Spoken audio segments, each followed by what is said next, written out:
ಎಲ್ಲರಿಗೂ ನಮಸ್ಕಾರ. ನಾನು Mangala Shivappa. Welcome to Sridevi arts. ಇನ್ನೇನು ವರಮಹಾಲಕ್ಷ್ಮಿ ಪೂಜೆ ಬಂದೇ ಬಿಟ್ಟು ಎಲ್ಲರಿಗೂ ಕೂಡ ಅಮ್ಮನನ್ನ ರೆಡಿ ಮಾಡೋದು ಅಂದ್ರೆ ವಿಜೃಂಭಣೆಯನ್ನ ಹೇಗೆ ರೆಡಿ ಮಾಡೋದು ಅನ್ನೋ ಹುರುಪಲ್ಲೇ ನಾವೆಲ್ಲರೂ ಕೂಡ ಇರ್ತೀವಿ.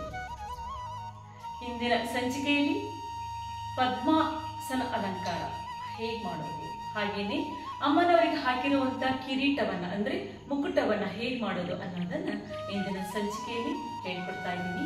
ಬನ್ನಿ ನೋಡೋಣ. ಮೊದಲು ಒಂದು ಟೇಬಲ್ ಅಂತ ತಗೊಳ್ಳಿ, ಎಲ್ಲರ ಮನೇಲಿ ಇರುತ್ತಲ್ವ. ಆಮೇಲೆ ಪುಟಾಣಿದೊಂದು ಕೊಡಪಾನ ತಗೊಳ್ಳಿ, ಹಾಗೇನೆ ಅದರೊಳಗಡೆ ಅಕ್ಕಿನ ಮತ್ತು ದುಡ್ಡನ್ನು ಹಾಕ್ಕೊಂಡ್ಬಿಡಿ. ಪದ್ಧತಿ ಪ್ರಕಾರ ನೀವೇನು ಮಾಡ್ಕೊಳ್ತೀರೋ ಅದನ್ನು ಮಾಡ್ಕೊಳ್ಬೇಕು. ನಾನು ದುಡ್ಡನ್ನು ಮತ್ತು ಅಕ್ಕಿಯನ್ನು ಹಾಕ್ಕೊಂಡಿದ್ದೀನಿ. ಪುಟಾಣಿ ಕೊಡಪಾನ ತೊಗೊಂಡಿದ್ದೀನಿ, ದೊಡ್ಡದಲ್ಲ ಇದು, ಪುಟಾಣಿ ದೇವಿ ಅಲ್ಲ, ಅದಕ್ಕೆ ಅದರ ಮೇಲ್ಗಡೆಗೆ ಒಂದು ಚಂಬನ ಇಟ್ಕೊಂಡು ಈ ಬ್ರೌನ್ ಕಲರ್ ಟೇಪ್, ಈ ಟಿಕ್ಸೋ ಟೇಪ್ ಬ್ರೌನ್ ಕಲರ್ ಅಗಲವಾಗಿರುತ್ತಲ್ವ, ಈ ಟೇಪನ್ನು ಅದಕ್ಕೆ ಅಂಟಿಸ್ಕೊಳ್ತೀನಿ. ಅಂದರೆ ಈಗ ಕಿಟ್ಟನ್ನು ಮಾಡೋದನ್ನು ಹೇಳ್ಕೊಡ್ತಾ ಇದ್ದೀನಿ. ದೇವಿನ ಪದ್ಮಾಸನ ಅಲಂಕಾರ ಹೇಗೆ ಮಾಡೋದು ಅನ್ನೋದನ್ನು ಕೂಡ ಇವತ್ತಿನ ಸಂಚಿಕೆಯಲ್ಲಿ ನಾನು ಹೇಳ್ಕೊಡ್ತಾ ಇದ್ದೀನಿ. ಹಾಗೆಯೇ ಮುಕ್ಕುಟ ಕಿರೀಟವನ್ನು ಹೇಗೆ ಮಾಡೋದು ಅಂತ ಕೂಡ ಹೇಳ್ಕೊಡ್ತೀನಿ. ಈಗ ನೋಡಿ, ಸುತ್ತಲೂ ನಾನು ಆ ಟಿಕ್ಸೋ ಟೇಪ್ ಬ್ರೌನ್ ಟೇಪನ್ನು ನಾನು ಹಚ್ಕೊಂಡು ಸೆಂಟರಲ್ಲಿ ನಾನು ಕೊಡಪಾನನ್ನು ಇಟ್ಕೊಳ್ತೀನಿ. ಕಿಟ್ಟನ್ನು ಹೇಳ್ಕೊಡ್ತಾ ಇದ್ದೀನಿ, ನೋಡ್ಕೊಳ್ಳಿ.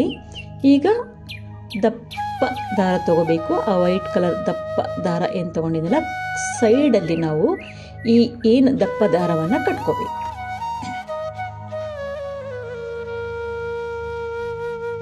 ಎದುರಿಗೆ ಕಟ್ಕೋಬೇಡಿ, ಸೈಡಲ್ಲಿ ಕಟ್ಕೋಬೇಕು. ಆಮೇಲೆ ಅಲ್ಲಿ ಫೋಮ್ ಬರುತ್ತೆ, ಹಾಗಾಗಿ ಸೈಡಲ್ಲಿ ದಾರವನ್ನು ಕಟ್ಕೋಬೇಕು. ಸ್ವಲ್ಪ ಗಟ್ಟಿಯಾಗಿ ಕಟ್ಕೊಳ್ಳಿ. ಪುಟಾಣಿ ಕಿಟ್ ಹೇಗೆ ಮಾಡೋದು ಅಂತ ತೋರಿಸ್ಕೊಡ್ತಾ ಇದ್ದೀನಿ. ಈಗ ಸೈಡಲ್ಲಿ ದಾರವನ್ನು, ಏನು ದಾರ ಇದೆಯಲ್ಲ ಅದನ್ನು ನಾವು ಎರಡೂ ಸೈಡು ಅಂದರೆ ಹಿಂಭಾಗಕ್ಕೆ ಮತ್ತು ಮುಂಭಾಗಕ್ಕೆ 4 ಕಡೆನೂ ನಾವು ನೀಟ್ ಆ್ಯಂಡ್ ಟೈಟಾಗಿ ಅದನ್ನು ಕಟ್ಕೋಬೇಕು. ಈಗ ನೋಡಿ, ಈಗ ಏನು ಚಂಬಿಗೆ, ಮೇಲ್ಭಾಗದ ಚಂಬಿಗೆ ನಾನು ಪುಟಾಣಿ ಕೋಲನ್ನು ನಾನು ಕಟ್ಕೊಳ್ತೀನಿ. ಇದ್ರದ್ದು ಅಳತೆ ನಾನೇನು ಹೇಳಲ್ಲ, ಅಂದಾಜು ನಿಮ್ಮ ಇಷ್ಟ. ನಿಮಗೆ ಅಗಲವಾಗಿ ಬೇಕು ಅಂದರೆ ದೊಡ್ಡ ಕೋಲು ಕಟ್ಕೊಳ್ಳಿ, ಪುಟಾಣಿ ಬೇಕು ಅಂದರೆ ಪುಟಾಣಿ ಕೋಲು ಕಟ್ಕೊಳ್ಳಿ, ಅಷ್ಟೇ. ಇದಕ್ಕೆಲ್ಲ ಏನು ಅಳತೆ ಏನು ಇಲ್ಲ. ಟೈಟಾಗಿ ಕಟ್ಕೋಬೇಕು. ಟೈಟಾಗಿ ಕಟ್ಕೊಂಡು ಆದಮೇಲೆ ಈಗ ಕೈನ ಮುಂಭಾಗಕ್ಕೆ ಇಟ್ಕೊಳ್ಳೋದು ಹಿಂಭಾಗಕ್ಕೆ ಇಟ್ಕೊಳ್ಳೋದು ಅಂತ ನೋಡ್ಕೋಬೇಕು. ನಾನು ಹಿಂಭಾಗಕ್ಕೆ ಇಟ್ಕೊಳ್ತೀನಿ. ಈಗ ತಿರುಗಿಸ್ಬಿಟ್ಟು ಹೀಗೆ ಹಿಂಭಾಗಕ್ಕೆ. ಈಗ ಒಂದು ಇಂಚಿನ ಫೋಮ್ ಶೀಟನ್ನು ನಾನು 6.5 ಇಂಚ್ ತೊಗೊಂಡಿದ್ದೀನಿ. ಅಂದರೆ ಮೆಜರ್ಮೆಂಟ್ ಟೇಪಲ್ಲಿ, ಈ ಟೇಪಲ್ಲಿ ನಾನು ಈಗ ನೋಡಿ ಒಂದಲ್ವಾ, ಅಲ್ಲಿ 6.5. ಈಗ ಫೋಮ್ ಶೀಟ್ ಇದಂದರೆ ಸ್ಮಾಲ್ ಫೋಮ್ ಶೀಟ್. ಇದು ನಿಮಗೆ ಹಾರ್ಡ್ವೇರ್ ಶಾಪಲ್ಲಿ ಸಿಗುತ್ತೆ, ಕ್ರಾಫ್ಟ್ ಅಂಗಡಿಗಳಲ್ಲೂ ಸಿಗುತ್ತೆ. ಸೋಫಾ ಸೆಟ್ ಮತ್ತು ಫರ್ನಿಚರ್ಸ್, ಈ ಸೋಫಾ ಮತ್ತು ಬೆಡ್ ಎಲ್ಲ ಮಾಡ್ತಾರಲ್ಲ, ಅಲ್ಲಿನೂ ಕೇಳಿದರೂ ಕೂಡ ಅವ್ರ ಹತ್ರನೂ ಕೂಡ ಇದು ಸಿಗುತ್ತೆ. ಫೋಮ್ ಶೀಟು ಸಿಗುತ್ತೆ. ಈ ಪಿ ಶೀಟು ವೈಟ್ ಕಲರ್ ಏನು ನೋಡಿದ್ರಲ್ಲ ಅದು ಕೂಡ ನಿಮಗೆ ಕ್ರಾಫ್ಟ್ ಅಂಗಡಿಗಳಲ್ಲೂ ಸಿಗುತ್ತೆ, ಸೋಫಾ ಸೆಟ್ ಕರ್ಟನ್ಸ್ ಅಂಗಡಿಗಳಲ್ಲೂ ಕೂಡ ಸಿಗುತ್ತೆ. ಅದಕ್ಕೆ 4 ಕಡೆಗೂ ದಾರವನ್ನು ಕಟ್ಕೊಂಡಿದ್ದೀನಿ ಕೊಡಪಾನಕ್ಕೆ ಕಟ್ಟಲಿಕ್ಕೋಸ್ಕರ. ಈಗ ಇದನ್ನು ರೋಲ್ ಮಾಡ್ಕೊಂಡ್ಬಿಟ್ಟು, ಅಂದರೆ ಪದ್ಮಾಸನ ಅಲಂಕಾರ ಅಲ್ವಾ, ಸೊ ಹಾಗಾಗಿ ಇದನ್ನು ರೋಲ್ ಮಾಡಿಕೊಂಡು ಸ್ಯಾರಿ ನೀಟಾಗಿ ಕುತ್ಕೊಳ್ಳಿ ಅಂತ ನಾನು ಹಿಂದಿನ ಸಂಚಿಕೆಯಲ್ಲಿ ನಾನು ಬೆಡ್ಶೀಟ್ ಹಾಕ್ಕೊಳ್ಳಿ ಅಥವಾ ಚಾಪೆ ಸುತ್ಕೊಳ್ಳಿ ಅಂತ ಹೇಳಿದ್ದೆ. ಈಗ ನಾನು ಸ್ವಲ್ಪ ಚೇಂಜ್ ಮಾಡಿ ತೋರಿಸ್ತಾ ಇದ್ದೀನಿ, ನೋಡ್ಕೊಳ್ಳಿ. ಇದಕ್ಕೂ ಕೂಡ ಆಜು ಬಾಜು ದಾರನ ಕಟ್ಕೋಬೇಕು, ದಪ್ಪನೆ ದಾರ. ಈಗ ಸ್ವಲ್ಪ ಒಂದು ಟವಲನ್ನು ತೊಗೊಂಡ್ಬಿಟ್ಟು ಮುಂಭಾಗಕ್ಕೆ ಕಟ್ಬೇಡಿ, ಟವಲು ಹಿಂಭಾಗಕ್ಕೆ ಪಿನ್ ಹಾಕ್ಕೊಳ್ಳಿ. ಈಗ ಹಿಂಭಾಗಕ್ಕೆ ಪಿನ್ ಹಾಕ್ಕೊಂಬಿಡಿ. ಸ್ವಲ್ಪ ಸ್ಯಾರಿ ಸ್ಟಿಫಾಗಿ ಕುತ್ಕೊಳ್ಳಿ ಅಂತ ಹೇಳ ಅಷ್ಟೇ, ಮತ್ತು ಬೇರೆ ಏನೂ ಇಲ್ಲ. ಈಗ ಮೇಲೆ ಕೆಳಗೆ ಹಾಕ್ಕೊಂಡು ಆದಮೇಲೆ ಈಗ ಸ್ವಲ್ಪ ಕಾಟನ್ ದಪ್ಪನೆ ದಾರದಿಂದ ಅದು ಮತ್ತೆ ಬೀಳಬಾರ್ದಲ್ವ ಟವಲು, ಆ ಚಂಬಿಗೂ ಮತ್ತು ಆ ಟವಲಿಗೂ ಸೇರಿಸ್ಬಿಟ್ಟು ನಾವು ದಾರವನ್ನು ಗಟ್ಟಿಯಾಗಿ ಕಟ್ಕೋಬೇಕು. ಈ ಫೋಮ್ ಶೀಟ್, PE ಶೀಟ್ ಏನಿದೆಯಲ್ಲ, ಆ ವೈಟ್ ಕಲರ್ ಶೀಟು ನಿಮಗೆ ನೋಡಿ, ಕರ್ಟನ್, ಸೋಫಾ ಸೆಟ್ ಮತ್ತು ಈ ಬೆಡ್ ಮಾಡ್ತಾರಲ್ಲ ಅಲ್ಲಿ ನೀವು ಕೇಳಿದರೆ, ಎನ್ಕ್ವೈರಿ ಮಾಡಿದರೆ ಅಲ್ಲಿ ಸಿಗತ್ತೆ.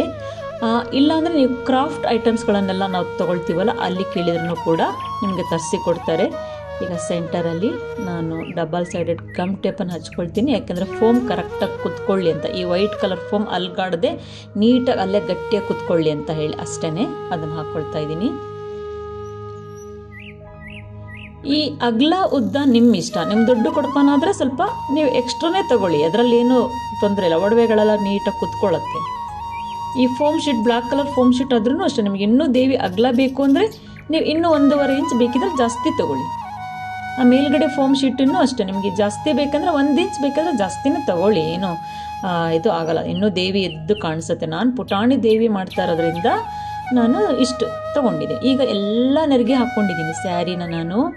ಈಗ ನೋಡಿ ಸ್ವಲ್ಪ ಬಿಟ್ಕೊಂಡಿದ್ದೀನಿ ಅಷ್ಟೇ, ಒಂದು 5-6 ಇಂಚಷ್ಟು ಬಿಟ್ಕೊಂಡು ಸೆಂಟಿಮೀಟರ್ ಅಷ್ಟು ಬಿಟ್ಕೊಂಡು ಉಳುಕಿದೆಲ್ಲ ನೆರಿಗೆ ತೊಗೊಂಡು ಉಳುಕಿದ್ದ ಎಲ್ಲ ಪಲ್ಲು ಹತ್ರ ಅವ್ರು ಫುಲ್ ನಾನು ನೆರಿಗೆ ನೋಡಿ ಕ್ಲೀನಾಗಿ ಮಡಚಿ ಪಿನ್ ಹಾಕ್ಕೊಂಡ್ಬಿಟ್ಟಿದ್ದೀನಿ.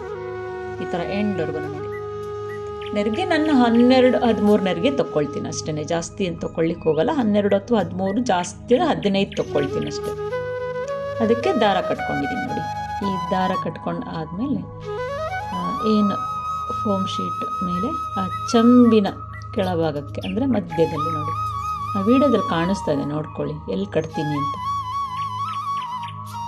ಈಗ ಸ್ವಲ್ಪ ಹಿಂದಕ್ಕೆ ಹಾಕ್ಕೊಂಡು ಈಗ ನೋಡಿ ನೀಟಾಗಿ ಕಟ್ಕೋಬೇಕು. ಅಂದರೆ ನಾವು ಒಬ್ಬರೇ ಮಾಡ್ತಾ ಇರೋದ್ರಿಂದ ನಮಗೆ ಸಪೋರ್ಟ್ ಬೇಕಲ್ಲ, ಸೊ ಹಾಗಾಗಿ ನಾನು ಅಲ್ಲಿ ದಾರವನ್ನು ಕಟ್ಕೊಂಡಿರೋದು. ಆಮೇಲೆ ನಾನು ಬಿಚ್ಕೊಳ್ತೀನಿ. ಈಗ ಸುಮ್ಮನೆ ಸಪೋರ್ಟಿಗೆ ಅಲ್ಲಿ ನಾನು ಗುಂಡ್ಪಿನನ್ನು ಹಾಕ್ಕೊಳ್ತೀನಿ, ಅಂದರೆ ಇಲ್ಲೆಲ್ಲ ನೆರಿಗೆ ಸರಿ ಮಾಡೋಷ್ಳಗೆ ಬಿದ್ದೋಗ್ಬಿಡತ್ತಲ್ಲ, ಅದಕ್ಕೆ ಹಿಂಭಾಗಕ್ಕೆ ನಾವು ಹಾಕ್ಕೊಳ್ಳೋದಕ್ಕಿಂತ ಈಗ ನೋಡಿ ತೋರಿಸ್ತೀನಿ, ಜಾಸ್ತಿ ಸ್ವಲ್ಪ ಫೋಲ್ಡಿಂಗ್ ತೊಗೊಳ್ಳಿ. ಆವಾಗ ನಿಮಗೆ ನೆರಿಗೆಗಳು ಅಂದರೆ ಗಿಡ್ಡ ಉದ್ದ ಉದ್ದ ಉದ್ದ ನೀಟಾಗಿ ಬರುತ್ತೆ. ಆಮೇಲೆ ಟೈಟಾಗಿ ಹಿಂದಕ್ಕೆ ಎಳ್ಕೋಬೇಕು ನೀವು ನೋಡಿ. ನನ್ನ ಕೈ ನೋಡಿ, ನಾನು ರೈಟ್ ಸೈಡ್ ಕೈ ಅಬ್ಸರ್ವ್ ಮಾಡಿ, ಲೆಫ್ಟ್ ಸೈಡ್ ಕೈ ಅಬ್ಸರ್ವ್ ಮಾಡಿ ನಾನು ಎಲ್ಲಿ ಬಟ್ಟೆ ಹಾಕ್ತಾ ಇದ್ದೀನಿ ಆ ಫೋಮ್ ಶೀಟ್ ಒಳಗಡೆಗೆ ಸೇರಿಸ್ಕೊಳ್ತಾ ಇದ್ದೀನಿ. ಅಂದರೆ ವೈಟ್ ಕಲರ್ ಫೋಮ್ ಶೀಟ್ ಒಳಗಡೆಗೆ ಸೇರಿಸ್ಕೊಂಡು ಮುಂದೆ ನೋಡಿ ಫುಲ್ ಹಿಂದಕ್ಕೆ ತೊಗೋಬೇಕು. ನೆರಿಗೆನ ಮುಂದಕ್ಕೆ ಬಿಡಬೇಡಿ, ಒತ್ತಿ ತೊಗೊಳ್ಳಿ, ಹಿಂದಕ್ಕೆ ಫುಲ್ ಹಿಂದಕ್ಕೆ ತೊಗೊಳ್ಳಿ. ಅದು ಆ ಎಂಬೋಸಿಂಗ್ ಎಫೆಕ್ಟ್, ಅಮ್ಮನವ್ರು ಕಾಲು ಮಡಚ್ಕೊಂಡಿರೋ ಎಫೆಕ್ಟ್ ಎಷ್ಟು ಕ್ಲೀನಾಗಿ ಕಾಣಿಸುತ್ತೆ. ಮತ್ತು ಸ್ವಲ್ಪ ದಪ್ಪ ದಾರದಲ್ಲೇ ಕಟ್ಟಿ, ನಾನೀಗ ಕಟ್ತಾ ಇದ್ದೀನಲ್ಲ ಆ ಥರ ದಾರದಲ್ಲೇ ಕಟ್ಟಿ. ಆಮೇಲೆ ನೆರಿಗೆಗಳನ್ನೆಲ್ಲ ನೀಟಾಗಿ ಮಾಡ್ಕೊಳ್ತಾ ಹೋಗಿ. ಫಸ್ಟ್ ನೀಟಾಗಿ ಮಾಡ್ಕೊಂಬಿಡಿ, ನೆರಿಗೆಗಳನ್ನೆಲ್ಲ ನೀಟಾಗಿ ಮಾಡಿಕೊಂಡು ಮತ್ತೆ ಎತ್ಕೋಬೇಕು. ಸ್ಯಾರಿನ ಎತ್ತಿ ಹಿಂದಕ್ಕೆ ತೊಗೊಂಡ್ಬಿಡ್ಬೇಕು. ಸ್ಯಾರಿನ ಸ್ವಲ್ಪ ಹಿಂದಕ್ಕೆ ತೊಗೋಬೇಕು. ಹಿಂದಕ್ಕೆ ತೊಗೊಂಡು ಆದಮೇಲೆ ನಾವು ಕಟ್ಕೋಬೇಕು. ಈಗ ನೋಡಿ ನಾನು ಎಷ್ಟು ಎತ್ತಿ ಹಿಂದಕ್ಕೆ ತೊಗೊಂಡಿದ್ದೀನಲ್ಲ ಆ ಥರ ತೊಗೊಂಡ್ರೆ ಅಂದರೆ ಅಮ್ಮನವ್ರ ಕಾಲು ಮಡಚ್ಕೊಂಡು ಕಾಲು ಒಳಗಡೆಯಿಂದ ನೆರಿಗೆಗಳು ಎಂಬೋಸಿಂಗಾಗಿ ಬಂದಾಗ ಕಾಣಿಸುತ್ತೆ ಆಯಿತಾ. ನೀವು ಸ್ಟ್ರೈಟ್ ಇಟ್ಟು ಕಟ್ಟಿದರೆ ಅಷ್ಟು ಚೆನ್ನಾಗಿ ಕಾಣಿಸೋಲ್ಲ, ನಿತ್ತಂಗೆ ಕಾಣಿಸುತ್ತೆ ಅಮ್ಮ. ಸೊ ನೋಡಿ ಎತ್ತಿಬಿಟ್ಟು ಕ್ಲೀನಾಗಿ ಹಿಂದಕ್ಕೆ ತೊಗೋಬೇಕು. ಇದು ಆದಮೇಲೆ ನಾವು ಆ ಏನು ದಪ್ಪನೇ ದಾರ ಏನಿತ್ತಲ್ಲ ಅದನ್ನು ಟೈಟಾಗಿ ಕಟ್ಕೊಳ್ಳಿ. ಈಗ ನಾನು ಕಟ್ಕೊಳ್ತಾ ಇದ್ದೀನಿ ನೋಡಿ, ಎಷ್ಟು ಕ್ಲೀನಾಗಿ ಗೊತ್ತಾಗ್ತಾ ಇದೆ. ಟೈಟಾಗಿ ಕಟ್ಕೊಂಡು ಈಗ ನೋಡಿ ಎಂಬೋಸಿಂಗಾಗಿ ಬಂತಲ್ವ, ಈಗ ಸ್ವಲ್ಪ ಅಲ್ಲಲ್ಲೇ ಆ ಪಿನ್ ಏನು ಹಾಕ್ಕೊಂಡಿದ್ನಲ್ಲ ಅದನ್ನು ತೆಗೆದುಬಿಡಬೇಕು. ಆ ಏನು ಕಟ್ಕೊಂಡಿದ್ದೀನಲ್ಲ ಅದು ಡುಮ್ಮಾಗಿ ಕಾಣಿಸುತ್ತೆ, ಅದನ್ನು ದಾರನ ನಾನು ತೆಗಿತೀನಿ ಈಗ ನೋಡಿ. ಈಗೆಲ್ಲ ಇದನ್ನೆಲ್ಲ ಫಸ್ಟ್ ನೀಟ್ ಮಾಡ್ಕೋಬೇಕು. ಎಷ್ಟು ನೆರಿಗೆ ಇದೆಯೋ ಅದನ್ನೆಲ್ಲ ನೀಟಾಗಿ ಮಾಡ್ಕೋಬೇಕು. ಆ ಲೆಫ್ಟ್ ಸೈಡ್ ಏನು ಕೈ ಇಟ್ಟಿದ್ದೀನಲ್ಲ ಆ ಸ್ಪಾಟಲ್ಲಿ ಸ್ವಲ್ಪ ನಾನೇನು ಸ್ಯಾರಿ ಬಿಟ್ಕೊಂಡಿದ್ನಲ್ಲ ಅದನ್ನು ಸ್ವಲ್ಪ ಜಾಸ್ತಿನೇ ಒಳಗಡೆ ಸೇರಿಸ್ಕೊಳ್ಳಿ, ಅವಾಗ ನೀಟಾಗಿ ಬರುತ್ತೆ ನೋಡಿ. ಈಗ ಈ ದಾರ ನಾನು ಕಟ್ ಮಾಡಿ ತೆಗೆದುಬಿಡ್ತೀನಿ. ಅಂದರೆ ನಂಗೆ ಸಪೋರ್ಟಿಗೆ ಅಷ್ಟೇ ನಾನು ಅದನ್ನು ಕಟ್ಕೊಂಡಿದ್ದು. ಹಿಂಗೆ ಕೆಳಗೆ ಹಾಕಿದ್ರೂ ಡುಮ್ಮಾಗಿ ಕಾಣಿಸುತ್ತಲ್ವ. ಈಗೆಲ್ಲ ತೆಗೆದ್ರೆ ಸ್ವಲ್ಪ ಸಡ್ಲಾಗತ್ತೆ, ಅದು ಆ ಏನು ನೆರಿಗೆಗಳೆಲ್ಲ ಅಗಲವಾಗುತ್ತೆ. ಅದಕ್ಕೆ ನಾನು ಏನು ಮಾಡ್ತೀನಿ, ಆ ದಾರನ ತೆಗೆದುಬಿಟ್ಟು ಆ ಫೋಮ್ ಶೀಟಿಗೆ ಅಲ್ಲೇ ನಾನು ಈಗ ಗುಂಡ್ಪಿನಿಂದ ನಾನು ಅಲ್ಲೇ ಅಡ್ಜಸ್ಟ್ ಮಾಡಿಬಿಡ್ತೀನಿ. ನಾನು ಇವಾಗ ಎಷ್ಟು ನೀಟಾಗಿ ಕಾಣಿಸುತ್ತೆ ನೋಡಿ. ಅಲ್ಲೇ ಜಸ್ಟ್ ಅಡ್ಜಸ್ಟ್ ಮಾಡಿ, ಅಲ್ಲಿ ಹೇಗಿದ್ರೆ ಅದು ಫೋಮ್ ಅಲ್ವಾ, ಅದರೊಳಗಡೆ ನೀವು ಆ ಬುರುಡೆ ಗುಂಡ್ಪಿನನ್ನು ಹಾಕ್ಕೊಂಡ್ರೆ ಅದು ಕ್ಲೀನಾಗಿ ಹೋಗಿ ಅಲ್ಲೇ ಸೆಕ್ಯೂರ್ ಆಗಿಬಿಡತ್ತೆ ಅದು. ಈಗ ನೋಡಿ ಎಲ್ಲ ಕಡೆಗೂ ಹಾಕ್ಕೋಬೇಕು. ಆಮೇಲೆ ಈಗ ನೋಡಿ ಈಗ ನೀಟಾಗಿ ಹಾಕ್ಕೊಂಡು ಆದಮೇಲೆ ಎಷ್ಟು ಚೆನ್ನಾಗಿ ಕಾಣಿಸ್ತಾ ಇದೆ ನೋಡಿ. ಈಗ ಆಯ್ತಲ್ವಾ, ಈಗ ಇದು ರೆಡಿ ಆಯ್ತಲ್ವಾ. ಈಗ ನಾನು ಮತ್ತೆ ಎಲ್ಲ ನೀಟ್ ಮಾಡ್ಕೊಳ್ತೀನಿ. ಈ ಕೈಗಳಂತೂ ನೀವು ಆಲ್ರೆಡಿ ಎಲ್ಲ ತೋರಿಸಿರ್ತಾರೆ, ನೀವು ಯೂಟ್ಯೂಬಲ್ಲಿ ಆಲ್ರೆಡಿ ನೋಡಿರ್ತಾರೆ ಹೇಗೆ ಹಾಕ್ಕೊಳ್ಳೋದು ಅಂತ. ಹೆಚ್ಚಿನ ಸ್ಯಾರಿ ಡ್ರಾಪಿಂಗಲ್ಲಿ ಎಲ್ಲರೂ ತೋರಿಸಿರ್ತಾರೆ ಅದೇ ಥರನೇ. ಹಿಂಭಾಗಕ್ಕೆ ಗುಂಡ್ಪಿನ್ ಹಾಕ್ಕೊಂಡು ಸರಿ ಮಾಡ್ಕೊಳ್ಳೋದು. ಆಮೇಲೆ ಈ ಹಿಂದ್ಗಡೆಯಿಂದ ಕೋಲಿನ ಹಿಂದ್ಗಡೆಯಿಂದ ಕೈನ ನಾನು ಏನು ತೋರಿಸ್ತಾ ಇದ್ದೀನಿ ನೋಡ್ಕೊಳ್ಳಿ, ವಿಡಿಯೋದಲ್ಲಿ ಕ್ಲೀನಾಗಿ ಕಾಣಿಸ್ತಾ ಇದೆ, ಅದನ್ನು ಹಾಕಿ ಅಲ್ಲಲ್ಲೇ ನೀಟ್ ಮಾಡಿಕೊಂಡು ಮತ್ತು ಆಜು ಬಾಜು ಗುಂಡ್ಪಿನ್ನನ್ನು ಹಾಕ್ಕೊಂಡ್ಬಿಡೋದು. ಮತ್ತು ಕೈ ಭಾಗಕ್ಕೆ ನಾವು ಆ ಪಿನ್ನನ್ನು, ಸೀರೆ ಪಿನ್ನನ್ನು ಹಾಕಿ ಗಟ್ಟಿಯಾಗಿ ಏನು ನಾವು ಅಮ್ಮನ ಎದೆಯ ಭಾಗ ಏನು ಇದೆಯಲ್ಲ ಅಲ್ಲಿಂದ ಒಂದು ಪಿನ್ ಹಾಕಿ ನಾವು ಗಟ್ಟಿಗೆ ಚುಚ್ಕೊಂಡ್ಬಿಟ್ರೆ ಅದಲ್ಲೇ ಗಟ್ಟಿಯಾಗಿ ಕುತ್ಕೊಂಡ್ಬಿಡತ್ತೆ. ಅಷ್ಟೇ ಇದು ಟೆಕ್ನಿಕ್, ಮತ್ತು ಬೇರೆ ಏನೂ ಇಲ್ಲ. ಹಂಗೆ ಬೇಕಾದ್ರೆ ನೀವು ನಾಟ್ ಬೇಕಿದ್ರೆ ಹಾಕ್ಕೊಳ್ಳಿ, ಏನು ತೊಂದರೆ ಇಲ್ಲ. ಕೋಲಿಗೂ ಕೈಗೂ ಸೇರಿಸ್ಬಿಟ್ಟು ನಾಟ್ ಹಾಕ್ಕೊಳ್ಳಿ. ಈಗ ಏನು ಸೆರಗನ್ನು ನಾನು ಫುಲ್ ಫೋಲ್ಡ್ ಮಾಡಿ ಇಟ್ಕೊಂಡಿದ್ನಲ್ಲ ಅದನ್ನು ನೋಡಿ ಈಗ ಮುಂದ್ಗಡೆ ತಂದುಬಿಟ್ಟು ಅಮ್ಮನವರಿಗೆ ಸೆರಗನ್ನು ಹಾಕ್ತೀನಿ. ಈಗ ಎಷ್ಟು ಚೆನ್ನಾಗಿ ಕಾಣಿಸುತ್ತೆ ಅಂತ ನೋಡಿ. ನೀವು ಇಂಟು ಮಾರ್ಕಲ್ಲಿ ಬೇಕಿದ್ರೂ ಹಾಕ್ಕೊಳ್ಬೋದು, ಅಷ್ಟು ಉದ್ದ ಬಿಟ್ಕೊಂಡಿದ್ದೀನಿ ನಾನು. ಈಗ ನಾನು ಸುಮ್ಮನೆ ಸಿಂಗಲ್ ಪ್ಲೇಟ್ ಹಾಕ್ತಾ ಇದ್ದೀನಿ ಅಷ್ಟೇ, ಅಂದರೆ ಸಿಂಗಲ್ ಹಿಂದ್ಗಡೆ ಸೆರಗನ್ನಷ್ಟೇ ಹಾಕ್ಕೊಳ್ತಾ ಇದ್ದೀನಿ ಅಷ್ಟೇ. ಈಗ ನೋಡಿಕೊಂಡು ಕ್ಲೀನಾಗಿ ಸ್ವಲ್ಪ ಒಂದು ಪಿನ್ ಇದ್ರೆ ಆ ಪಿನ್ನನ್ನು ಬಿಚ್ಕೊಂಡ್ಬಿಡ್ಬೇಕು. ಕೈ ಆಮೇಲೆ ಹೊಲ್ಕೊಳ್ಬೋದು, ಏನು ತೊಂದರೆ ಇಲ್ಲ. ಈಗ ನೋಡಿ ಅಲ್ಲಿ ಒಂದು ಪಿನ್ ಆಲ್ರೆಡಿ ಬಿಚ್ಕೊಂಡಿದ್ದೀನಿ. ಈಗ ನಾವು ಹೆಂಗೆ ಸೀರೆ ಉಟ್ಕೊಳ್ಳುವಾಗ ಹೇಗೆ ಮೇಲ್ಗಡೆ ಪ್ಲೇಟ್ಸ್ ಎಲ್ಲ ನೀಟ್ ಮಾಡ್ಕೊಳ್ತೀವಲ್ಲ ಹಾಗೆ ಮಾಡಿದರೆ ಆಯ್ತು ಅಷ್ಟೇ. ಈ ಕಡೆ ಸೈಡಿಂದ ನಾನು ಲೆಫ್ಟ್ ಕೈಯಲ್ಲಿ ನೋಡಿ ಮಾಡ್ತಾ ಇದ್ದೀನಲ್ಲ, ಅಲ್ಲಿ ಹೆಂಗಿದ್ರು ಫೋಮ್ ರೋಲ್ ಇದೆಯಲ್ಲ ಅದ್ರ ಕೆಳಗಡೆಯಿಂದ ತಂದುಬಿಟ್ಟು ಹಿಂದ್ಗಡೆ ಒಂದು ಪಿನ್ ಹಾಕಿಬಿಟ್ರೆ ಅದಲ್ಲೇ ನೀಟಾಗಿ ಕೂತ್ಕೊಳ್ಳುತ್ತೆ. ಈ ಥರ ಬುರುಡೆ ಪಿನ್ನನ್ನು ಹಾಕ್ಕೊಳ್ಬೇಕು. ಹಿಂಗೆ ಫೋಮ್ ಅಲ್ವಾ, ಅಲ್ಲೇ ಚುಚ್ಕೊಂತ ಸರಿ ಮಾಡ್ಕೊಳ್ತಾ ಹೋಗಿ ಅಷ್ಟೆ. ನಾವು ಹೇಗೆ ಸ್ಯಾರಿ ಉಡ್ತೀವಲ್ಲ ಅದೇ ಟೆಕ್ನಿಕ್ ಅಷ್ಟೇ. ಈಗ ನೋಡಿ ಮೇಲೆ ಎತ್ಕೊಳ್ತೀನಿ, ಸ್ವಲ್ಪ ಅಲ್ಲೇನೆ ಸ್ವಲ್ಪ ಟ್ವಿಸ್ಟ್ ಮಾಡ್ತೀನಿ. ರಿಂಕಲ್ ಏನು ಬಂದಿದೆಯಲ್ಲ ಅಲ್ಲಿ ಕೂಡ ಒಂದು ಫೋಲ್ಡ್ ಮಾಡಿಕೊಂಡು ಒಂದು ಪಿನ್ ಹಾಕ್ಬಿಡ್ತೀನಿ ಅಷ್ಟೇ. ಮತ್ತೆ ಬೇಕಂದ್ರೆ ಒಂದೆರಡು ಪಿನ್ ಎಕ್ಸ್ಟ್ರಾ, ಗುಂಡು ಪಿನ್ನನ್ನು ಎಕ್ಸ್ಟ್ರಾನೇ ಹಾಕ್ಕೊಳ್ತೀನಿ ಅಷ್ಟೇ. ಈಗ ಅದನ್ನು ಸ್ವಲ್ಪ ಅಂದರೆ ಜಾಸ್ತಿ ಎಳಿಬೇಡಿ, ಸ್ವಲ್ಪನೇ ಅಲ್ಲೇ ಚೂರು ಮೇಲೆ ತೊಗೊಂಡೋಗ್ಬಿಟ್ರೆ ಆ ಪ್ಲೇಟ್ಸ್ ಎಲ್ಲ ನೀಟಾಗಿ ಕೂತ್ಕೊಳ್ಳುತ್ತೆ.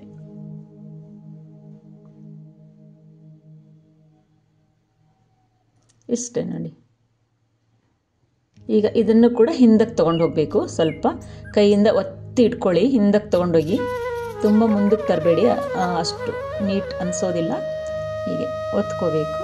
ಅದನ್ನೆಲ್ಲ ಒಳಗೆ ಸೇರಿಸ್ಕೊಂಡು ಈಗ ಇದಕ್ಕೂ ಕೂಡ ಒಂದು ದಾರವನ್ನು ಕಟ್ಕೊಳ್ತೀನಿ. ಈ ದಾರವನ್ನು ಕಟ್ಕೊಂಡು ಆದಮೇಲೆ ನಾನು ಸೊಂಟಕ್ಕೆ ಫಸ್ಟು ಡಾಬನ್ನು ಹಾಕ್ಕೊಂಡ್ಬಿಡ್ತೀನಿ. ಆಮೇಲೆ ನಾನು ಅಲ್ಲೇ ಪಿನ್ ಹಾಕ್ಕೊಳ್ತೀನಿ. ನನಗೆ ತುಂಬ ಲೂಸ್ ಬಂತು ಅಂದರೆ ಸ್ವಲ್ಪ ನಾನು ಸ್ಟಿಚ್ ಮಾಡ್ಕೊಂಡ್ಬಿಡ್ತೀನಿ. ಆ ಕೋಲಿಗೂ ಕೈಗೂ ಸೇರಿಸ್ಬಿಟ್ಟು ನಾನು ಒಂದು ಸ್ಟಿಚ್ ಮಾಡ್ಕೊಂಡ್ಬಿಡ್ತೀನಿ. ಸ್ವಲ್ಪ ಕಾಟನ್ ದಾರದಿಂದ ನಾನು ಗಟ್ಟಿಯಾಗಿ ಹೊಲ್ಕೊಂಡ್ಬಿಡ್ತೀನಿ. ಆಗ ಫಿನಿಶಿಂಗ್ ನೀಟಾಗಿ ಬರುತ್ತೆ ಅಷ್ಟೇ, ಮತ್ತೇನಿಲ್ಲ. ಈಗ ನೋಡಿ ಎಷ್ಟು ನೀಟಾಗಿ ಬರ್ತಾ ಇದೆ ಅಲ್ವಾ. ಈಗ ನಾನು ಕೈನ ಹೊಲ್ಕೊಳ್ಳಲ್ಲ, ಯಾಕೆಂದರೆ ನಾನು ಡಾಬ್ ಫಸ್ಟ್ ಹಾಕ್ಕೊಟ್ಬಿಡ್ತೀನಿ. ಅದು ಡಾಬ್ ಹಾಕಿದರೆ ಒಂಥರ ಎಷ್ಟು ಲಕ್ಷಣವಾಗಿ ಕಾಣಿಸ್ತಾರೆ, ಅಮ್ಮನವರು ಎಷ್ಟು ಎದ್ದು ಕಾಣಿಸ್ತಾರಲ್ವ. ಸೊ ಹಾಗಾಗಿ ಕೆಲವರು ನನಗೆ ಆಭರಣಗಳನ್ನು ಎಲ್ಲಿ ತೊಗೋತೀರಾ ಅಂತ ಕೇಳಿದ್ದೀರಾ. ನಾನು ಕೆಲವೊಂದಿಷ್ಟು ನನ್ನ ಫ್ರೆಂಡ್ಸ್ ಬೆಂಗಳೂರಿಂದ ತಂದುಕೊಡ್ತಾರೆ. ಆಮೇಲೆ ನಾನು ಶಿವಮೊಗ್ಗ ಹೋದಾಗ ತರ್ತೀನಿ, ಮತ್ತು ನನ್ನ ಕಸಿನ್ ಸಾಗರದಲ್ಲಿ ಇರ್ತಾರೆ, ಅಲ್ಲಿ ಹೋದಾಗಲೂ ಕೂಡ ನಾನು ನನಗೆ ಎಲ್ಲಿ ಚೆನ್ನಾಗಿ ಕಾಣಿಸುತ್ತೋ ಅಲ್ಲೆಲ್ಲ ನಾನು ಶಾಪಿಂಗ್ ಮಾಡ್ತೀನಿ. ಹುಬ್ಳಿನಲ್ಲೂ ಕೂಡ ನಾನು ತೊಗೋತೀನಿ. ನಾನು ಆ್ಯಕ್ಚುಲಿ ನಾನಿರೋದು ಧಾರವಾಡದಲ್ಲಿ, ಹುಬ್ಳಿನಲ್ಲೂ ಕೂಡ ನಾನು ಪರ್ಚೇಸ್ ಮಾಡ್ತೀನಿ. ಹುಬ್ಳಿನಲ್ಲಾದರೆ ನೀವು ಬಟಾರ್ ಮಾರ್ಕೆಟಿಗೆ ಹೋಗಿ ಅಲ್ಲಿ ಶಾಪಿಂಗ್ ಇದೆ, ಅಂದರೆ ದೇವಿ ಐಟಮ್ಸ್ಗಳು ಸಿಗೋ ಶಾಪೇ ಇದೆ ಅಲ್ಲಿ ನಿಮಗೆ ಸಿಗ್ತದೆ. ಬೆಂಗಳೂರಾದರೆ ರಾಜಾ ಮಾರ್ಕೆಟ್, ಚಿಕ್ಕಪೇಟೆ. ಆಯಿತು, ಇದನ್ನು ನಾನು ಹಾಕ್ಕೊಂಡೆ, ಕೈ ಹಾಕ್ಕೊಂಡಾಯಿತು. ಇದು ನೋಡಿ ಕ್ಯಾಪ್, ಇದು ಬಳೆ, ಇದು ಈ ಟೈಪ್ ಇರೋದಿದು ಈ ಕ್ಯಾಪ್ ಟೈಪ್ ಇದೆ. ಇದನ್ನು ಜಸ್ಟ್ ಓಪನ್ ಮಾಡಿಬಿಟ್ರೆ ಆಯಿತು, ಅಲ್ಲೇ ನೋಡಿ ಕೂತ್ಕೊಂಡ್ಬಿಡುತ್ತೆ ಬಳೆ. ಇದಿಷ್ಟ ಆಯ್ತಲ್ವಾ. ಈಗ ನಾನು ಈ ಕಡ ಹೇಗೆ ಮಾಡೋದು ಅಂತ ಆಲ್ರೆಡಿ ನಿಮಗೆ ತೋರಿಸಿದ್ದೀನಿ. ಒಂದು ಆಲ್ರೆಡಿ ಲೆಫ್ಟ್ ಕೈಗೆ ಹಾಕಿದ್ದೀನಿ. ಏನೋ ಒಂದು ರೀತಿ ಗ್ರ್ಯಾಂಡ್ ಲುಕ್ ಕಾಣಿಸುತ್ತಲ್ವ ಅಮ್ಮನವರು, ಅದಕ್ಕೆ ನಾನು ಇದನ್ನು ಇಲ್ಲಿ ಕಟ್ತಾ ಇದ್ದೀನಿ ಅಷ್ಟೇ. ಇದು ಕಡ ನಾನು ಎಪಿಸೋಡ್ ತೋರಿಸಿದ್ದೀನಿ, ಅಲ್ಲಿ ನೀವು ಚೆಕ್ ಮಾಡ್ಕೊಳ್ಳಿ. ಆಯಿತು, ಇದು ಆದಮೇಲೆ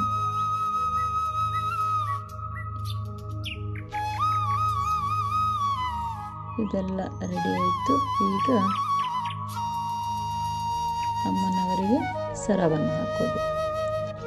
ಇದನ್ನು ಕೂಡ ಅಷ್ಟೇ ನಾನು ಬ್ಯಾಂಗ್ಳೂರು ಚಿಕ್ಕಪೇಟೆನಲ್ಲಿ ತೊಗೊಂಡಿದ್ದು. ಅಂದರೆ ನನಗೆ ಫ್ರೆಂಡ್ಸ್ ಇದ್ದಾರೆ, ಅಲ್ಲಿಂದ ತಂದು ಕೊಡ್ತಾರೆ ನನಗೆ. ಇದು ದೇವಿಗೆ ಹಾಕುವಂತಹ ಪ್ರಭಾವಳಿ. ಇದನ್ನೇ ನಾನು ಆ ಮೇಲ್ಗಡೆ ಏನು ತಂತಿದೆಯಲ್ಲ ಅದನ್ನು ಕಟ್ ಮಾಡಿಕೊಂಡು ನಾನು ಸರದ ಥರ, ಅದಕ್ಕೆ ನಾನು ಒಂದು ಗೋಲ್ಡ್ ದಾರನ ಕಟ್ಕೊಂಡು ಸರದ ಥರ ಮಾಡಿ ಹಾಕಿದ್ದೀನಿ ಅಷ್ಟೇ. ಅದು ಆ್ಯಕ್ಚುಲಿ ಪ್ರಭಾವಳಿ, ದೇವಿ ಹಿಂದ್ಗಡೆ ಪ್ರಭಾವಳಿ ಹಾಕ್ತಾರಲ್ಲ ಅದದು. ಈಗ ಒಂದು ಕಾಸಿನ ಸರವನ್ನು ಹಾಕ್ಕೊಳ್ತೀನಿ. ಏನು ಪ್ರಭಾವಳಿ ದಪ್ಪ ಚಿಪ್ಪದೊಂದು ಅವರು ತಂತಿ ಥರ ಕೊಟ್ಟಿರ್ತಾರೆ ನೋಡಿ, ಕಂಬಿ ಥರ, ಅದನ್ನು ಕಟ್ ಮಾಡಿಬಿಟ್ರೆ ಅದು ಸರ ಆಗುತ್ತೆ ನೋಡಿ.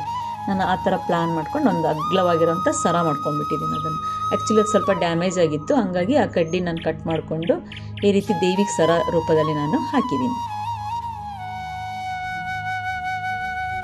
ಈಗ ಅಮ್ಮನವರ ಆಭರಣ ಎಲ್ಲ ಹಾಕಿ ಆಯಿತು. ಮತ್ತು ಅಲ್ಲಲ್ಲೇ ಸ್ವಲ್ಪ ಲೂಸ್ ಆಗ್ತಾ ಇದೆ ಅಂತ ಅಲ್ಲಲ್ಲೇ ನಾನು ಪಿನ್ಗಳನ್ನು ಹಾಕೊಳ್ತಾ ಇದ್ದೀನಿ, ಬುರುಡೆ ಪಿನ್ಗಳನ್ನು ಹಾಕೊಳ್ತೀನಿ.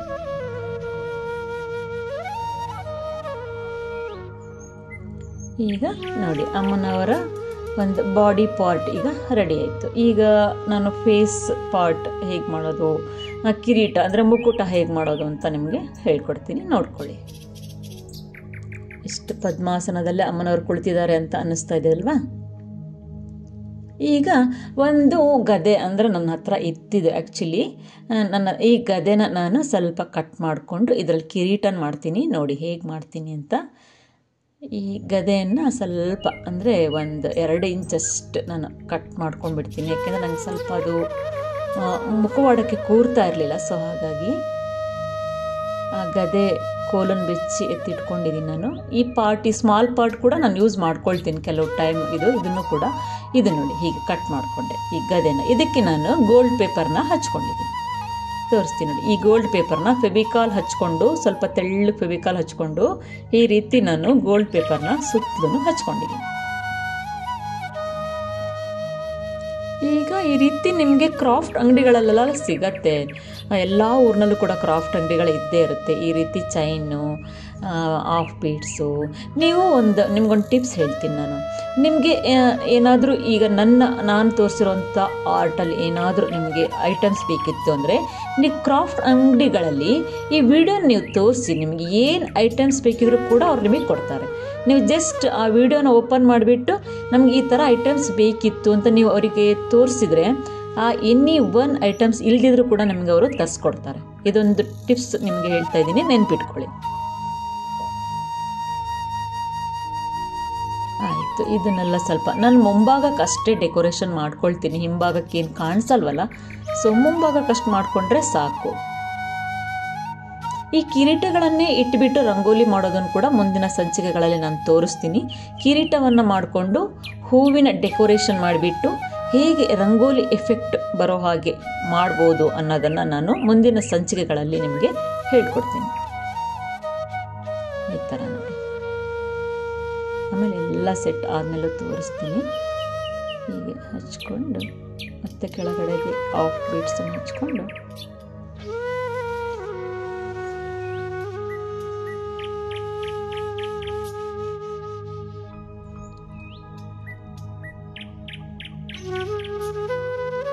ಕ್ರಾಫ್ಟ್ ಅಂಗಡಿಗಳಿಗೆ ಹೋದಾಗ ನೀವು ಈ ವಿಡಿಯೋಗಳನ್ನು ತೋರಿಸಿ, ನಿಮಗೆ ಏನೇ ಐಟಮ್ಸ್ ಬೇಕಿದ್ರೂ ಕೂಡ ನಿಮಗೆ ಸಿಗ್ತದೆ, ಮರಿಬೇಡಿ. ಓಕೆ ಮೇಡಮ್, ಎಲ್ಲಿ ಸಿಗುತ್ತೆ, ನೀವು ಶಾಪ್ ಎಲ್ಲಿ ತೊಗೊಂಡ್ರಿ ಎಲ್ಲ ನೀವು ಕ್ವಶನ್ ಕೇಳಿದ್ದೀರಲ್ವ ನನಗೆ. ಸೊ ಅದಕ್ಕೆ ನಾನು ನಿಮ್ಗೆ ಹೇಳ್ತಾ ಇರೋದು, ಈ ವಿಡಿಯೋಗಳನ್ನು ನಿಮಗೆ ಯಾವುದು ಡೌಟ್ ಇದೆ ಐಟಮ್ಸ್, ಆ ವಿಡಿಯೋನ ಕ್ಲಿಕ್ ಮಾಡ್ಕೊಂಡು ನೀವು ಅವ್ರ ಎದುರಿಗೆ ತೋರಿಸಿದ್ರೆ ಅವ್ರು ಖಂಡಿತವಾಗಲೂ ಕೂಡ ನಿಮಗೆ ಅದರಲ್ಲಿರೋ ಐಟಮ್ಸನ್ನು ಕ್ರಾಫ್ಟ್ ಅಂಗಡಿಗಳಲ್ಲಿ ನಿಮಗೆ ತರಿಸಿ ಕೊಡ್ತಾರೆ. ಇದ್ದರೆ ಖಂಡಿತವಾಗ್ಲೂ ಕೊಡ್ತಾರೆ.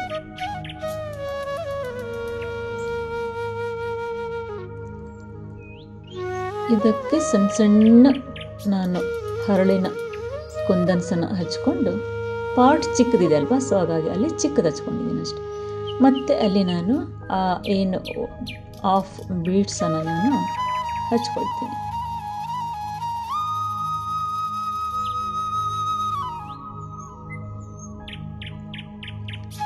ಫ್ರಂಟ್ ಅಷ್ಟೇ ಮಾಡಿಕೊಂಡ್ರೆ ಸಾಕು, ಬ್ಯಾಕ್ ಸೈಡ್ ಏನು ಅವಶ್ಯಕತೆ ಇಲ್ಲ ದೇವಿ ಅಲಂಕಾರಕ್ಕೆ. ಈಗ ನೋಡಿ ರೆಡಿ ಆಯಿತು. ಆಫ್ ಫಸ್ಟ್ ಮಾಡ್ಕೊಂಡಿದ್ದೀನಿ ನಾನು, ಇಷ್ಟು ಕಾಣಿಸುತ್ತಲ್ವ ಮುಂಭಾಗಕ್ಕಷ್ಟೇ ಅಲ್ವ. ಈಗ ಇದು ರೆಡಿ ಆಯಿತು. ಈಗ ಈ ಪಾರ್ಟ ನಾನು ಹೇಗೆ ಮಾಡ್ಕೊಂಡಿದ್ದೀನಿ ಅಂದರೆ ಹೇರ್ ಪಾರ್ಟ್ ಇದು ಹೇಗೆ ಮಾಡ್ಕೊಂಡಿದ್ದೀನಿ ಅಂತ ತೋರಿಸ್ತೀನಿ ನೋಡಿ.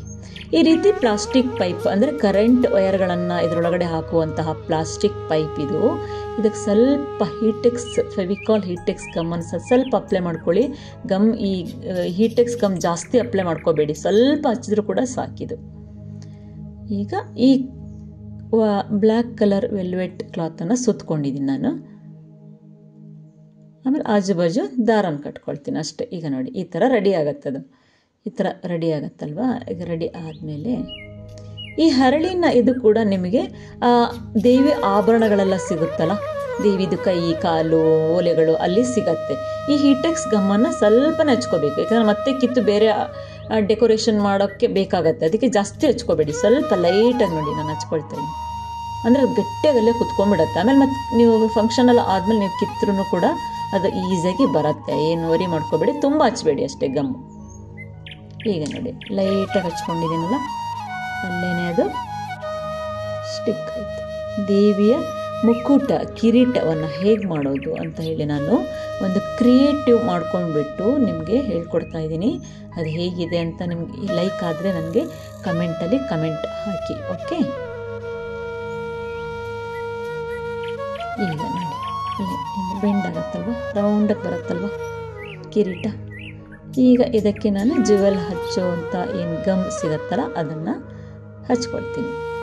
ಅಮ್ಮನವರಿಗೆ ಕಿರೀಟ ಮುಕುಟ ಹೇರ್ ಸ್ಟೈಲನ್ನು ನಾನು ಮಾಡಿ ಸಿಂಪಲ್ ಆ್ಯಂಡ್ ಈಸಿಯಾಗಿ ಹೇಗೆ ಮಾಡೋದು ಅಂತ ತೋರಿಸ್ಕೊಡ್ತಾ ಇದ್ದೀನಿ. ಕರೆಕ್ಟಾಗಿ ನೋಡ್ಕೊಳ್ಳಿ. ಇದೆಲ್ಲ ಆದಮೇಲೆ ದಾರ ಕಟ್ಕೊಳ್ತೀನಿ ಅಷ್ಟೇ, ಯಾಕೆಂದರೆ ಅದಕ್ಕೆ ಕಟ್ಕೋಬೇಕಲ್ಲ ಆ ಕಿರೀಟಕ್ಕೆ. ಈ ಥರ ಬೇಕಿದ್ರೂ ನೀವು ಹಾಕ್ಕೊಳ್ಬೋದು. ಮಧ್ಯದಲ್ಲಿ ಆ ಮಲ್ಲಿಗೆ ದಿಂಡು ಏನು ಸಿಗತ್ತೆ ಅದು ಆರ್ಟಿಫಿಷಿಯಲ್, ಅದನ್ನು ಬೇಕಿದ್ರೆ ನೀವು ಅದಕ್ಕೆ ಮಧ್ಯದಲ್ಲೂ ಕಟ್ಕೊಳ್ಬೋದು. ನಾನು ಸ್ವಲ್ಪ ಕಟ್ಕೊಳ್ಳುವಾಗ ಚೇಂಜಸ್ ಮಾಡ್ಕೊಳ್ತಾ ಇದ್ದೀನಿ. ಈಗ ಆ ಹೀಟೆಕ್ಸ್ ಗಮ್ಮನ್ನು ಹಚ್ಕೊಳ್ತೀನಿ, ಸ್ವಲ್ಪನೇ ಹಚ್ಕೊತೀನಿ, ಜಾಸ್ತಿ ಹಚ್ಕೊಳ್ತಾ ಇಲ್ಲ. ನೋಡಿ ಲೈಟಾಗಿ ಹಚ್ಕೊಳ್ತಾ ಇದ್ದೀನಿ, ಯಾಕೆಂದರೆ ಮತ್ತೆ ಏನಕ್ಕಾದರೂ ಈ ದಿಂಡನ್ನು ಕೀಳಬೇಕಂದ್ರೆ ನಾವು ಸ್ವಲ್ಪ ಗಮ್ ಹಚ್ಕೊಂಡ್ರೆ ಸಾಕು. ಈಗ ನೋಡಿ ಇದ್ರ ಮೇಲ್ಗಡೆ ಅದನ್ನು ಅಂಟಿಸ್ಕೊಳ್ತೀನಿ. ಆ ಏನು ದಿಂಬು ಪುಟಾಣಿ ದಿಂಬು ಮಾಡ್ಕೊಂಡಿದ್ದಲ್ಲ ಹೇರ್ಸ್ ಎಫೆಕ್ಟ್ ಬರಲಿಕ್ಕೆ, ಅದನ್ನು ಹೀಗೆ ಅಂಟಿಸ್ಕೊಂಡು ಇದಕ್ಕೆ ಅಂಟಿಸ್ಬಿಡ್ತೀನಿ. ಈಗ ಕಾಯಿ ತಗೊಂಡು ಮುಖವನ್ನು ನೋಡ್ಕೊಳ್ತೀನಿ ಎಷ್ಟು ಕೂರಿಸ್ಕೋಬೇಕು ಅಂತ. ಈಗ ಈ ಕೋಲು ಯಾಕಂದರೆ ಇದು ಎಷ್ಟು ಇಂಚಿದೆ ಅಂದರೆ ಇದು 7 ಇಂಚಿದೆ, 7 ಸೆಂಟಿಮೀಟರ್. ಇದು ಅಂದರೆ ದೊಡ್ಡ ಓಲೆಗಳನ್ನು ಹಾಕ್ಕೊಳ್ಬೇಕಾದ್ರೆ ನಾನು ಈ ರೀತಿ ಕೋಲನ್ನು ಅದರೊಳಗಡೆ ಹಾಕ್ಕೊಳ್ತೀನಿ, ಆ ರಿಂಗ್ ಒಳಗಡೆ ಹಾಕ್ಕೊಂಡು. ಇದು 4.5 ಇದೆ ನೋಡಿ. ಅಂದರೆ ದೊಡ್ಡ ಓಲೆಗಳನ್ನು ಕರೆಕ್ಟಾಗಿ ಕೂರಿಸ್ಕೋಬೋದು ನಾವು. ಒಂದು ಸಪೋರ್ಟಿಗೆ ಇದನ್ನು ನಾನು ಹಾಕ್ಕೊಳ್ತಾ ಇರೋದು. ಈ ತಂತಿಯಿಂದ ನಾನು ಏನು ಕೋಲು ಆ ರಿಂಗ್ ಒಳಗಡೆ ಅಮ್ಮ ದೇವಿಯ ರಿಂಗ್ ಹಿಂಭಾಗದ ರಿಂಗ್ ಒಳಗಡೆ ಏನು ಹಾಕಿದ್ನಲ್ಲ ಅಲ್ಲಿ ನಾನು ಗಟ್ಟಿಯಾಗಿ ಸುತ್ಕೊಳ್ತೀನಿ, ಯಾಕೆಂದರೆ ಬೀಳಬಾರ್ದಲ್ವಾ. ಈ ರೀತಿ ಗೋಲ್ಡ್ ತಂತಿಗಳು ಕೂಡ ಸಿಗತ್ತೆ, ತಾಮ್ರ ತಂತಿಗಳು ಕೂಡ ಸಿಗತ್ತೆ. ಈಗ ನೋಡಿ ಆ ಗೋಲ್ಡ್ ತಂತಿ ಇದು ಕೂಡ ಕ್ರಾಫ್ಟ್ ಅಂಗಡಿಗಳಲ್ಲಿ ನಿಮಗೆ ಸಿಗತ್ತೆ. ಗೋಲ್ಡ್ ತಂತಿ ಕೊಡಿ ಅಂದರೆ ಕೊಡ್ತಾರೆ. ಇದನ್ನು ಈಗ ನೀಟಾಗಿ ಎರಡೂ ಕಡೆಗೂ ನಾನು ಕಡ್ಡಿ, ಈಗ ಕಡ್ಡಿ ನೀವು ಎಲ್ಲಿ ಸಿಗುತ್ತೆ ಮೇಡಮ್ ಅಂತ ಕೇಳ್ಬೋದು. ಇದು ನಿಮಗೆ ಈ ಫೋಟೋ ಫ್ರೇಮ್ಗಳನ್ನೆಲ್ಲ ಹಾಕ್ತಾರಲ್ಲ ಅವ್ರ ಹತ್ರ ಬೀಡಿಂಗ್ಸ್ ಅಂತ ಕೇಳಿ, ಬೀಡಿಂಗ್ಸ್ ಕೊಡಿ. ಫೋಟೋ ಫ್ರೇಮ್ ಹಾಕೋ ಬೀಡಿಂಗ್ಸ್ ಪ್ಲಾಸ್ಟಿಕ್ಕಿಂದು ಸಿಗುತ್ತೆ, ಫೈಬರಲ್ಲೂ ಸಿಗತ್ತೆ. ಈಗ ನೋಡಿ ಓಲೆಟ್ ನೋಡಿ, ಇದು ಫೈಬರ್ ಕಡ್ಡಿ. ಇದು ಏನು ಫೋಟೋ ಫ್ರೇಮ್ ಸೈಡಿಗೆ ಅವ್ರು ಬೀಡಿಂಗ್ ಹಾಕ್ತಾರಲ್ಲ ಆ ಕಡ್ಡಿ ಇದು. ನಿಮಗೆ ಫೋಟೋ ಫ್ರೇಮ್ ಹಾಕಲು ಕೇಳಿದರೆ ಈ ಕಡ್ಡಿಗಳು ನಿಮಗೆ ಸಿಗ್ತದೆ. ಈಗ ಆ ತಂತಿಯಿಂದ ಕಿರೀಟನ ಕೂರಿಸ್ಕೋಬೇಕಲ್ಲ, ಅದಕ್ಕೆ ನಾನು ಜುಟ್ಟಿಗೆ ಆ ಬೀಡಿಂಗ್ ಕಡ್ಡಿ, ಆ ಫೈಬರ್ ಕಡ್ಡಿ ಏನಿದೆಯಲ್ಲ ಅದನ್ನು ಕಟ್ಕೊಂಡೆ.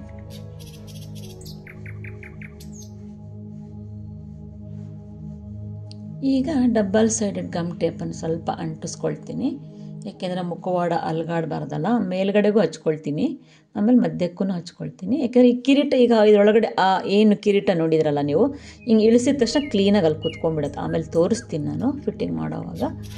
ಈಗ ಈ ಮುಖವಾಡವನ್ನು ಮತ್ತೆ ನೋಡ್ಕೊಳ್ತೀನಿ ಯಾವ ಹೈಟಿಗೆ ಇಟ್ಕೊಂಡ್ರೆ ಕರೆಕ್ಟಾಗಿ ಬರುತ್ತೆ ಅಂತ. ಮತ್ತು ಹಿಂದಕ್ಕೆ ಸ್ವಲ್ಪ ಎಳ್ಕೊಂಡು ಕಟ್ಕೊಂಡು ಅಲ್ಲಿ ನಾನು ತಂತಿನ ಆ ಮುಖವಾಡಕ್ಕೂ ಏನು ಕಡ್ಡಿ ಕಟ್ಕೊಂಡಲ್ಲ ಅದಕ್ಕೆ ಆಲ್ರೆಡಿ ನಾನು ತಂತಿನ ಕಟ್ಟಿ ಇಟ್ಕೊಂಡಿದ್ದೀನಿ. ಈಗ ಪದ್ಧತಿ ಪ್ರಕಾರ ನಾನು ಈ ಚಂಬಿನ ಒಳಗಡೆನೂ ಕೂಡ ಅಕ್ಕಿಯನ್ನು ಹಾಕ್ಕೊಳ್ತೀನಿ.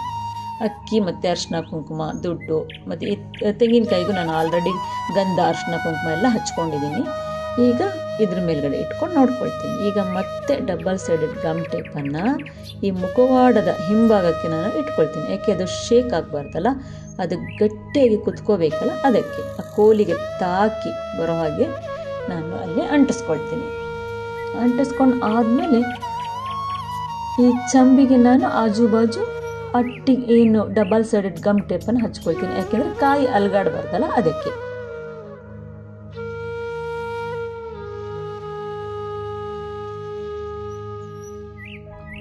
ಈಗ ಸ್ವಲ್ಪ ಹಿಂಭಾಗಕ್ಕೆ ಗ್ಯಾಪ್ ಜಾಸ್ತಿ ಇರೋದ್ರಿಂದ ಒಂದು ವೈಟ್ ಕಲರ್ ಬನಿಯನ್ ಅನ್ನು ತೊಗೊಂಡಿದ್ದೀನಿ. ಅದಕ್ಕೆ ನಾನು ಬ್ಲ್ಯಾಕ್ ವೆಲ್ವೆಟ್ ಕ್ಲಾತನ್ನು ಸುತ್ತಕೊಂಡು ದಾರದಿಂದ ಈಗ ಜಸ್ಟ್ ಈ ಕ್ಲಾತಿಗೆ ಪಿನ್ ಹಾಕ್ಕೊಳ್ತೀನಿ. ಈಗ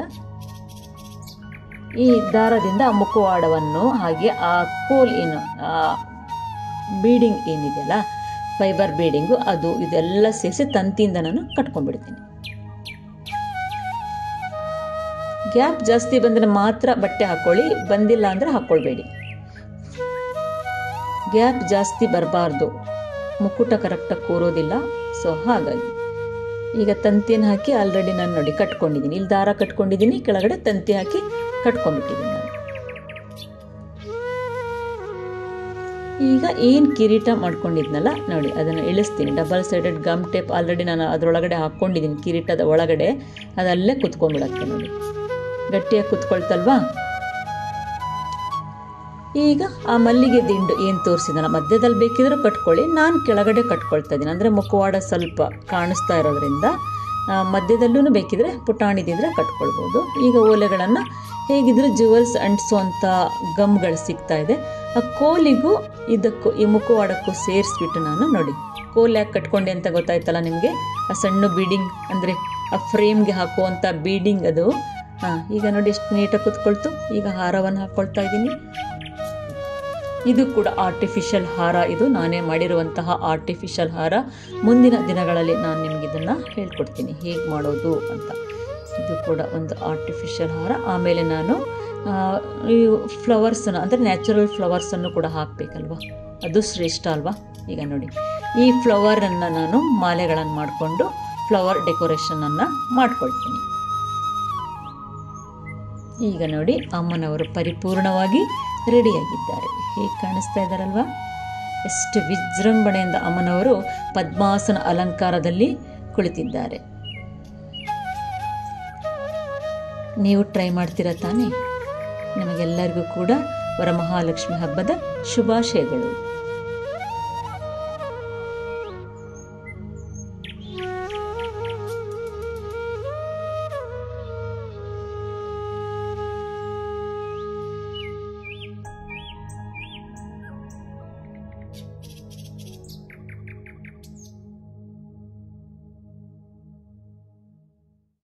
ಸಿಂಪಲ್ ಆಗಿ ಈಸಿಯಾಗಿ ಪದ್ಮಾಸನ ಅಲಂಕಾರವನ್ನು ಹೇಗೆ ಮಾಡ್ತೀನಿ ಅನ್ನೋದನ್ನು ನೀವೆಲ್ಲರೂ ಕೂಡ ನೋಡಿದ್ದೀರ ತಾನೆ. ಈ ಸಂಚಿಕೆ ನಿಮಗೆ ಇಷ್ಟವಾದಲ್ಲಿ ಲೈಕ್ ಮಾಡಿ, ಶೇರ್ ಮಾಡಿ, ಕಮೆಂಟ್ ಮಾಡಿ, ಹಾಗೆಯೇ ನನ್ನ ಚಾನಲ್ಗೂ ಕೂಡ ಸಬ್ಸ್ಕ್ರೈಬ್ ಆಗಿ ಅಂತ ಕೇಳ್ಕೊತೀನಿ. ನಿಮಗೆಲ್ಲರಿಗೂ ಕೂಡ ಆ ಮಹಾತಾಯಿ ಅಂದರೆ ಆ ವರಮಹಾಲಕ್ಷ್ಮಿ ತಾಯಿ ನಿಮ್ಮೆಲ್ಲರಿಗೂ ಕೂಡ ಶುಭವನ್ನುಂಟು ಮಾಡಲಿ ಅಂತ ಕೇಳ್ಕೊತಾ ಈ ಸಂಚಿಕೆಯನ್ನು ಇಲ್ಲಿಗೆ ಮುಕ್ತಾಯಗೊಳಿಸ್ತಾ ಇದ್ದೀನಿ. ನಿಮಗೆಲ್ಲರಿಗೂ ಕೂಡ ಮತ್ತೊಮ್ಮೆ ವರಮಹಾಲಕ್ಷ್ಮಿ ಹಬ್ಬದ ಶುಭಾಶಯಗಳನ್ನು ತಿಳಿಸುತ್ತಾ ಎಲ್ಲರಿಗೂ ಕೂಡ ನಾನು ವಂದಿಸುತ್ತೇನೆ.